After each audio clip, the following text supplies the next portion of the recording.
मेरा जय श्री राम और जय हनुमान। तो आप सब कैसे हैं, ये लिखने के लिए जय श्री राम जरूर लिखिएगा और बताइएगा कि आप लोग कैसे हैं और कितना अभी तक आप लोगों को उनसे आप कनेक्ट कर पाए हैं, हनुमान जी से कितना कनेक्ट कर पाए हैं, जरूर कमेंट में लिखिएगा। तो आज की वीडियो में बताने वाली हूँ कि बजरंग बाण। जी हाँ, आप लोगों ने सुना है बजरंग बाण के बारे में। तो बजरंग बाण का पाठ हमें कब करना चाहिए और कैसे करना चाहिए और क्यों करना चाहिए, ठीक है। तो बहुत लोग होते हैं कि जैसे बजरंग बाण है तो घूमते फिरते पढ़ लेते हैं या क्यों नहीं करना चाहिए। तो इस वीडियो में आपको सारी जानकारी मैं दूंगी, जितना मेरे अंदर नॉलेज है, जितना मेरे बड़े बुजुर्ग ने मुझे बताया है और जिसको मैं आप लोगों तक बताने वाली हूँ। तो सबसे पहले हम लोग हनुमान चालीसा के बारे में तो जानते ही हैं कि घर घर हनुमान चालीसा हर दिन पढ़ा जाना चाहिए और पढ़ा जाता भी है, क्योंकि हमारे जो हिंदू धर्म है उसमें जो हनुमान चालीसा है उसका महिमा ही कुछ और है, ठीक है। तो अगर आपका बच्चा बोलना स्टार्ट करता है तो कोशिश कीजिए कि उसको हर दिन कुछ न कुछ सिखाते रहिए। जैसे कि मैं अपनी बेटी को वो जैसे अभी जय श्री राम बोल देती है, आप उसको जो बोलने बोलेगा वो बोलेगी। भगवान के अगर भगवान जैसे आपका जैसे संस्कार रहेगा बच्चा का संस्कार भी वैसा ही होगा। आपको बच्चे के पीछे अलग से मेहनत नहीं करना पड़ेगा, ठीक है। तो कोशिश कीजिए कि अपने घर का जो माहौल है उसको ऐसा रखिए कि बच्चे को आपको अलग से मेहनत नहीं करना पड़े, बच्चा वो माहौल को देखकर ही सीख जाए। उसी तरह से हम लोग में ये असर हुआ है पूजा पाठ का, भगवान के प्रति जो भक्ति है, जो आस्था है, वो हम लोग घर से ही बचपन से ही सीखे हैं। तो बात करूंगी मैं हनुमान चालीसा की। तो हनुमान चालीसा के बारे में आप लोगों को मैं बता चुकी हूँ और उसका आपको असर अपने लाइफ में आपको दिखेगा भी और दिख भी रहा होगा, ठीक है।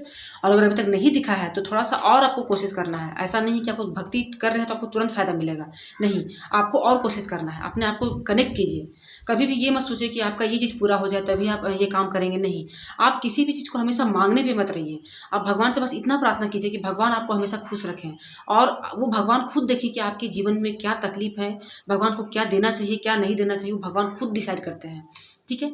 तो आप अपनी भक्ति को आप करते रहिए ईमानदारी के साथ। तो बात करूंगी मैं बजरंग बाण के बारे में। तो जैसे बजरंग बाण है, जैसे हम लोग हनुमान चालीसा जनरली पढ़ते हैं, वैसे बजरंग बाण को नहीं पढ़ा जाता है। बजरंग बाण बाण बाण क्या होता है, एक शस्त्र होता है कि जब आप देख लेते हैं कि सारा चीज़ आपका नहीं काम कर रहा है, जैसे कि होता है कि सारे काम को आप करके देख चुके हैं तो एक एक ब्रह्मास्त्र होता है, उसी तरह से बजरंग बाण है, ठीक है।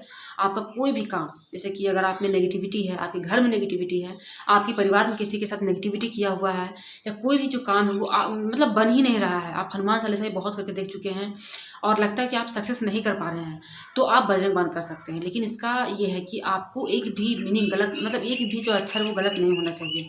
जैसे कि हनुमान चालीसा तो हम लोग को कंठस्थ है, तो बजरंग बाण को आपको किताब देखकर पढ़ना है अच्छे से, एक लाइन बाय लाइन, थोड़ा सा भी आपको मिस्टेक नहीं होना चाहिए।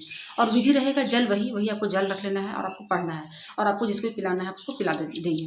बजरंग बाण में है कि आप जय श्री राम का जयकारा करेंगे और बजरंग बाण को अच्छे से पढ़ेंगे, कहीं भी कोई दिक्कत नहीं होना चाहिए। और उसमें एक शर्त ये भी है कि आप उसको बार बार मन में रिपीट नहीं करते रहेंगे। जैसे कि हनुमान चालीसा हम लोग पढ़ते रहते हैं, कुछ भी काम कर रहे हैं तो गुनगुना रहे हैं, बोल रहे हैं, हो ही जाता है। तो बजरंग बाण को ऐसा ना करें, क्योंकि बजरंग बाण जो है वो बहुत ही, मतलब आपको जिसे कहते हैं कि क्रिटिकल सिचुएशन में यूज करने वाला चीज़ है, वो है बजरंग बाण। जैसे कि आप समझ रहे हैं कि आपको कब करना है, वो आप अपने लाइफ में देखिए कि लग रहा है आपको करना है इसका यूज़, तो आप उसका यूज कर सकते हैं। मंगलवार और शनिवार को तो विशेष आप कर सकते हैं, आप इसका संकल्प लेकर भी कर सकते हैं, आप रेगुलर डेली भी कर सकते हैं। तो इसका यही नहीं है। बजरंग बाण आपका जो शरीर में रोग है या किसी फैमिली मेम्बर को आपका जो रोग से ग्रसित है उनके लिए बहुत काम करता है।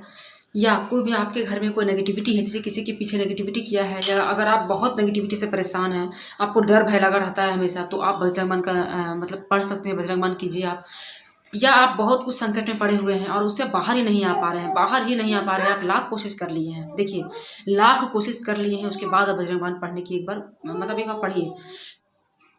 साथ ही साथ आपको मांस मदिरा से दूर रहना है, आपको ब्रह्मचर्य का पालन करना है। अगर आप संकल्प लेकर कर रहे हैं तो इन सब चीज़ों का ध्यान रखिएगा। और अगर आपका जैसे माहवारी है तो माहवारी के ख़त्म होने के बाद 7 दिन के बाद आप अच्छे से नहा धोवा के आप इसको कर सकते हैं। तो नियम का आपको पूरा पालन करना है। और जब भी आप भगवान को देखिए, चाहे आप किसी भी भगवान को माने, आप कभी भी ये मत रखें कि आपको ये चाहिए तभी आप ये पूजा करेंगे। आप बस भक्ति कीजिए कि भगवान आपका जो भी कष्ट है वो देख रहे हैं, देखिए वो सब देखते हैं, ठीक है।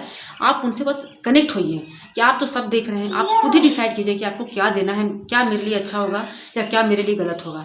हम लोग के साथ क्या होता है कि हम लोग किसी गलत चीज़ के पीछे भागते हैं, हम लोग को लगता है वो सही चीज़ है, लेकिन हो सकता है कि भगवान की नज़र में वो हम लोग के लिए सही चीज़ नहीं है, तो भगवान हम लोगों को वो चीज़ नहीं देते हैं।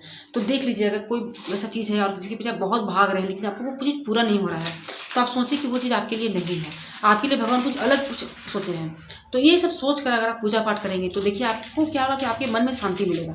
सबसे बड़ा बात होता है कि मानसिक शांति बहुत इंपॉर्टेंट है आज के समय में। आज के समय में क्या है, सबके पास पैसा भी है, पैसा नहीं भी है तब भी दुखी है, पैसा भी है तब भी दुखी है, और पैसा नहीं तो क्या दुखी होने का बात ही है। देखिए, आज के टाइम में कोई भी इतना अमीर नहीं है कि अपना सुख जो है वो खरीद सकता है और दुःख को बेच सकता है, ठीक है? बस इस बात को हमेशा याद रखिए। आप हमेशा ऐसा कर्म कीजिए, आप जब भी पूजा पाठ करें या जब भी कोई ऐसा काम करें, आप ये मत सोचिए कि अरे भगवान तो नहीं देख रहे। आप ये सोचिए कि आपको एक समय भगवान के पास से जाके आपको सामना करना है, आपको उन्हीं को जवाब देना है। तो हमेशा अपना कर्म सही रखिए, कर्म अच्छे से कीजिए। और देखिए, मैं जब भी हनुमान जी के बारे में बात करती हूँ तो मेरी जो है आँख भर आती है। तो भगवान, ये सब भगवान की मर्जी होती है। तो चलिए, इस वीडियो को मैं यहीं पे एंड करूँगी। मिलूँगी नई वीडियो के साथ। आप बताइएगा कि आप सब कैसे हैं। जय श्री राम।